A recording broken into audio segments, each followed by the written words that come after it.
The delusion in the Paul family, the delusion around Jake Paul's team and his yes man is gonna properly get him severely hurt.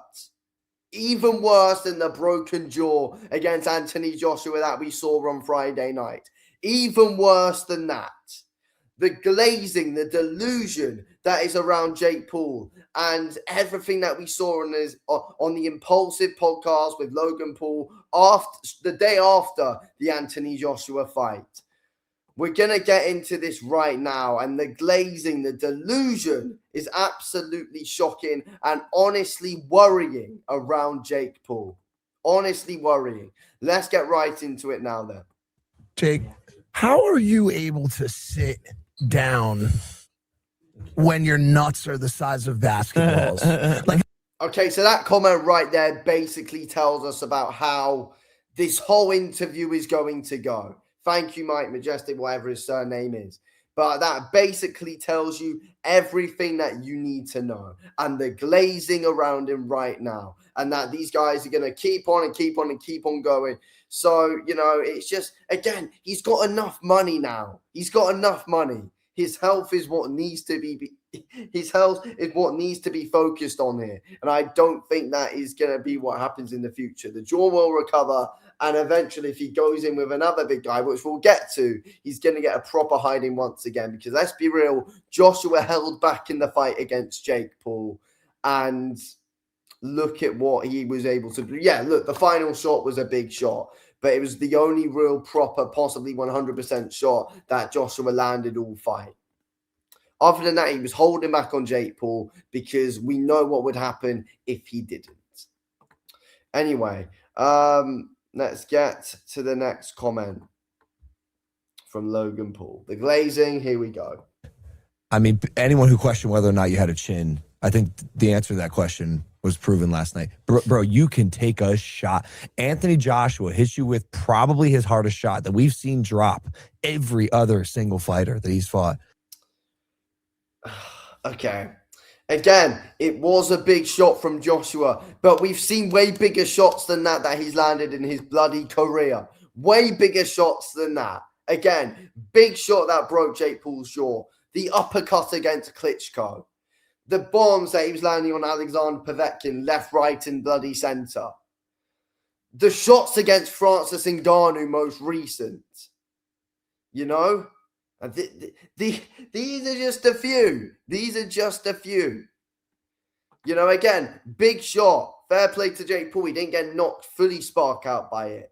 But reality is, it's not the hardest shot he's landed. And that is the thing. That comment right there is just the glaze and the delusion in it. Trying to just hype something up, which doesn't need to be hyped up. He lost the fight. He got knocked out. Again, to someone like Joshua. Yeah, and he did take the shot better than what people probably thought he would. But the reality is, if you're glazing and you're up someone's ass like this, other things are going to happen, and you're going to get your brother seriously hurt here, Logan.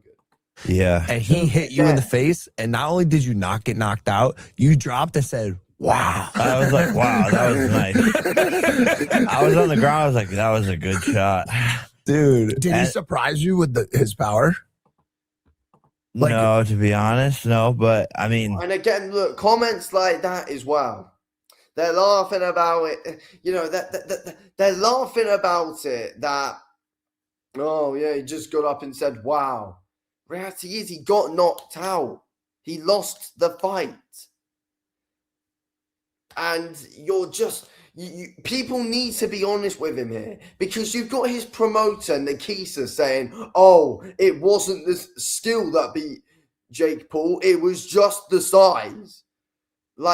Comments like that and the glaze that we are seeing here from Logan and Mike, honestly, it can't continue around him. And then Jake Paul saying, oh, his power didn't surprise him. Probably because Joshua was holding back. And if they don't accept that proper fact, then again, it's worrying times again. If Jake Paul doesn't look back at the Joshua fight and realize, oh yeah, he was holding back. If he didn't hold back on me like that, he's done. You should think Joshua's done him a real bloody favor here, because he could have properly ended his career. Again, fair play to Jake getting in there with him. You can't take that away from him. But I'm sure most people at his level would get in there with Anthony Joshua for 92 million, though. Again, fair play to Jake Paul for putting on the show, a show. But look at what has happened here. Look at what has happened. He surprised my jaw. There's that one photo. Your jaw looks like kind of off your snapped, face, bro. It's literally snapped, dude. When completely snapped. After the fight, you were like, I think like one of my teeth is, and you open your mouth, and I was the first to see it. I went, oh, you broke your jaw, dude. He'll take it like and be like, oh shit. Well, he has something to prove. Yeah. The resounding Twitter sentiment that just doesn't matter at all. Talking about Francis Ngannou now. But all the haters last night, their storyline was that you were moving around a lot, which I just Boxing? don't. I know. I just don't get it. Like, what do you like? See, what, again, though, that is something. Oh, Jake was moving around a lot and that he was running, and then they're saying what? Boxing? No. There is a big difference to boxing and on your bike. Jake Paul was on his bike, scared of the power. And who wouldn't be? Who wouldn't be? I don't blame him. I don't blame him at all. Anyone would be. Anyone would be unless you're a proper heavyweight boxer. But Jake Paul was on his bike. And the fact they're like, what? No. The storyline is that, you know, you were moving a lot. But you were boxing. No, he wasn't. No, he was not. Again, that is something. what do they expect you to do? So Joshua is going to walk you down every time. Bro, unless I die, people will still hate me. It is so true. There's two. Again, it's not that. It's not that. They're not being honest with him here. They're not being honest. And it's something which is going to really screw him over. If he goes in there with someone like Francis Ngannou, who, again, Joshua smashed his face in, but Ngannou's another big guy who, you know, again, is nowhere near the level of Anthony Joshua in boxing. So he's not going to hold back. He will probably not hold back on Jake Paul like Joshua did. Joshua showed him mercy because Joshua could have done some serious harm on him. Again, Ngannou probably will be able to as well. And that's where you could probably say, again, oh, it's mostly just size. But Ngannou's more skilled than Jake in boxing. Definitely he is. But the fact they are not being honest with him again, two pools of people in this fight. One pool is holy shit, mad respect to Jake Paul, what a fighter, absolute warrior. The other is fucking ran around the whole fight, shot takedowns, blah blah blah. Like, bro, God bless that latter group, because you guys are so fucking stupid. And like, I hope that life pans out for you, because if you're unable to see this fight for what it is, you have a level of dark hatred, black. No, I just feel like it's people seeing it as what it is.